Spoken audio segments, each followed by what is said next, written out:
Chapter 38. Judah and Tamar.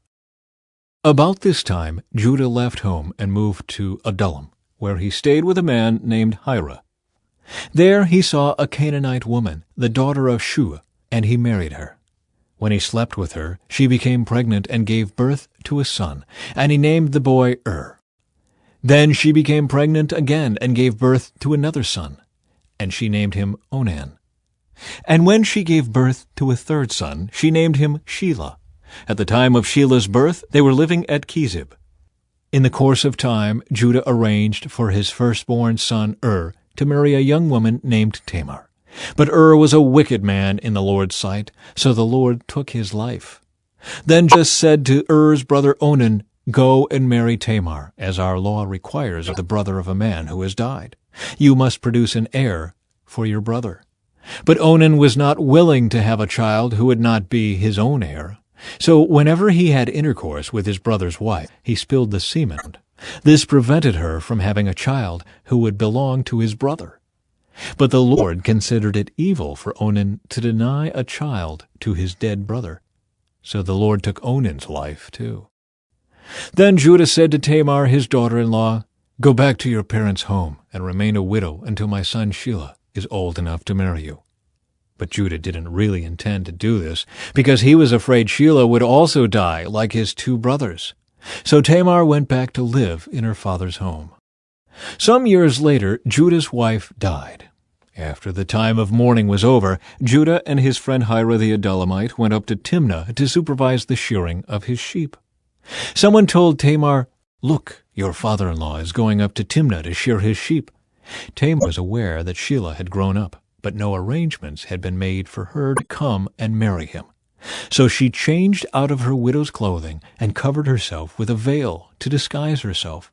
Then she sat beside the road at the entrance to the village of Enaim, which is on the road to Timnah. Judah noticed her and thought she was a prostitute, since she had covered her face. So he stopped and propositioned her.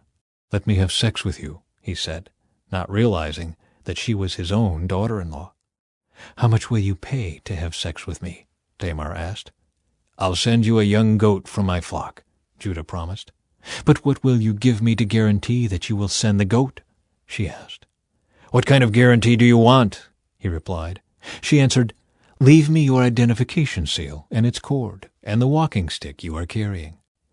So Judah gave them to her.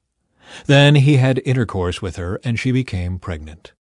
Afterward she went back home, took off her veil, and put on her widow's clothing as usual. Later Judah asked his friend Hira the Adullamite to take the young goat to the woman and to pick up the things he had given her as his guarantee. But Hira couldn't find her. So he asked the men who lived there, "Where can I find the shrine prostitute who was sitting beside the road at the entrance to Enaim?" "We've never had a shrine prostitute here," they replied.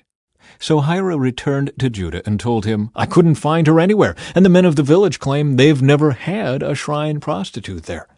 "Then let her keep the things I gave her," Judah said. "I sent the young goat as we agreed, but you couldn't find her. We'd be the laughing stock of the village if we went back again to look for her." About 3 months later, Judah was told, "Tamar, your daughter-in-law, has acted like a prostitute, and now, because of this, she's pregnant." "Bring her out and let her be burned," Judah demanded. But as they were taking her out to her, she sent this message to her father-in-law. "The man who owns these things made me pregnant. Look closely, whose seal and cord and walking stick are these?" Judah recognized them immediately and said, "She is more righteous than I am, because I didn't arrange for her to marry my son Shelah." And Judah never slept with Tamar again. When the time came for Tamar to give birth, it was discovered that she was carrying twins. While she was in labor, one of the babies reached out his hand. The midwife grabbed it and tied a scarlet string around the child's wrist, announcing, "This one came out first." But then he pulled back his hand, and out came his brother. "What?" the midwife exclaimed. "How did you break out first?" So he was named Perez. Then the baby with the scarlet string on his wrist was born, and he was named Zerah.